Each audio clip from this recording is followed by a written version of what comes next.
A landmark civil rights trial is resuming in Turkey. Businessman and philanthropist Osman Kavala is accused of trying to overthrow the government. He's already been in detention for 4 years, and the case has opened a diplomatic rift between Ankara and the West. DW's Julia Hahn reports from Istanbul. These are some of the last photos taken of Osman Kavala when he was still a free man. The Turkish entrepreneur and philanthropist has been behind bars for the past 4 years, without ever being convicted of a crime. Osman Kavala is considered one of the most important supporters of Turkish civil society. He facilitated many arts and culture projects here in Istanbul and elsewhere in the country. But for President Recep Tayyip Erdogan, Kavala is an enemy of the state.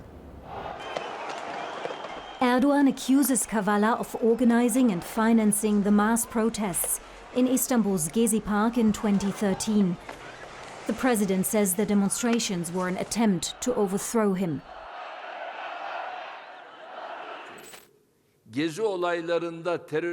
A man who funded the terrorists during the Gezi Park incidents is currently in prison. Why would our judiciary arrest an innocent person who has not committed a crime? Kavala has also been charged with involvement in the 2016 coup attempt and with espionage. He insists he is innocent, but could face life in prison if convicted. What is striking about the charges brought against me is not just the fact that they are not based on any evidence. They are a fantasy, based on conspiracy theories beyond the bounds of reason. The Kavala case has long concerned international courts and governments. Recently, President Erdogan threatened to expel 10 Western diplomats, including the ambassadors of Germany and the US, because they had spoken out in favor of Kavala's release. The dispute was settled, and the diplomats are allowed to stay here in Turkey. But Kavala's case is far from over. His detention is a prime example of how Turkish courts have been turned into political weapons, critics say, aimed at keeping perceived government opponents behind bars. In 2019, the European Court of Human Rights said that Kavala's detention was political and called for his immediate release. But Turkey has so far ignored the ruling, refusing to set Osman Kavala free. And joining me now is Milena Buyum. She is Amnesty International's Turkey campaigner in London. Milena, thanks for joining us. Kavala himself has said he has lost faith in getting a fair trial. Do you think he's right?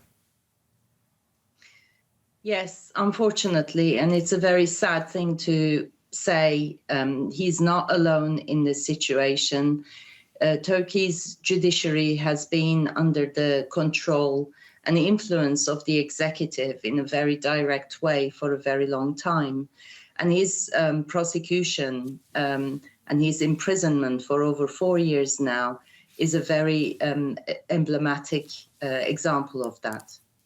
And why is Kavala such an annoyance to President Erdogan, in your estimation? I mean, he wasn't even given conditional release after a European court asked for it. Well, that's a really interesting question. I guess the authorities are better placed than me to answer it. The importance of Osman Kavala and the complete emptiness of the allegations against him, the cases against him, as you know, he was acquitted almost 2 years ago of in the first trial. This is a retrial today.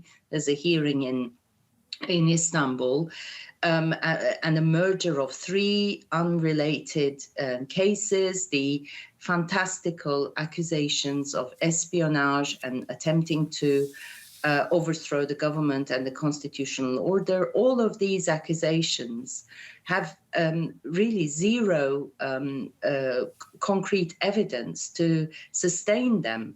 There isn't sufficient evidence to keep him behind bars during the pre-trial detention, let alone to convict him. And indeed, a court actually first acquitted him. This was overturned on the first instance appeal.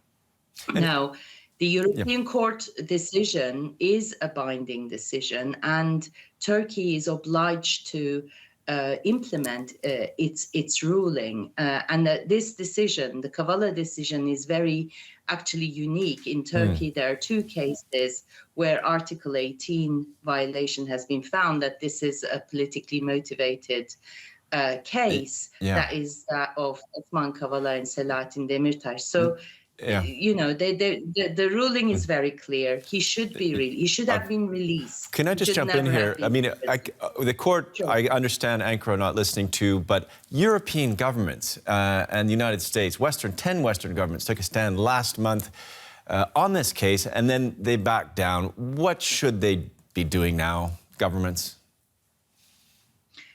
Well, I think the ambassador's statement was restating what the European Court of Human Rights said. It was very clear. They just called for the implementation of the European Court of Human Rights judgment on Osman Kavala. That's what Turkey should be doing, and that's what everyone who believes in rule of law, in the supremacy of human rights, should be calling Turkey to do. And next week, there is a really important meeting of the Council of Europe. The Committee of Ministers will meet to discuss the case yet again. And they might be starting infringement proceedings. And I think the time has come to reach that point of telling Turkey that it cannot simply await implementation of binding court judgments. Okay, thank you so much, Milena Buyum, Amnesty International Turkey campaigner from London. Thank you.